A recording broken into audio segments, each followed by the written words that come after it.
Bonjour, je m'appelle Mehakor. Je suis entrée dans le yoga du son en 2012 avec beaucoup de passion et beaucoup de curiosité. D'une part, parce que j'ai senti une connexion très forte et une réalité très palpable que j'avais envie de découvrir.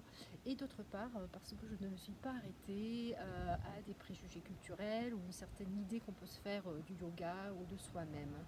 Dans le yoga du son, ce n'est pas le corps que l'on va assouplir, mais beaucoup plus sa conscience. Donc c'est une discipline mentale, intellectuelle, qui utilise comme composante physique la voix.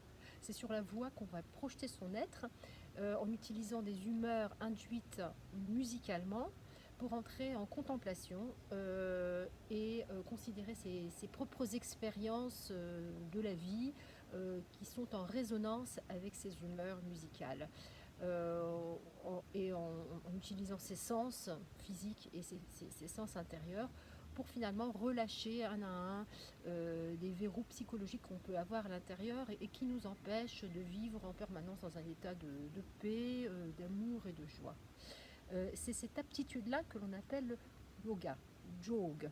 Donc tout à fait en cohérence avec ce qui a pu être décrit par Patanjali au IVe siècle, même si cette méthode donnée au XVe siècle par Guru Nanak démocratise en quelque sorte l'accès au yoga du fait de sa forme musicale. Néanmoins, il s'agit de bien faire la différence entre nade, chant sacré, et musique. Comme on fait la différence entre yoga et gymnastique.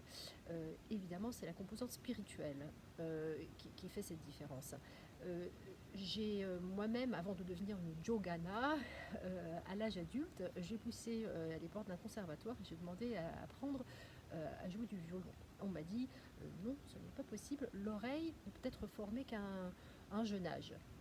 Eh bien, moi je vous dis que si, c'est possible, mais ça passe par une écoute intérieure et par un vrai développement personnel. Bienvenue et merci pour votre écoute.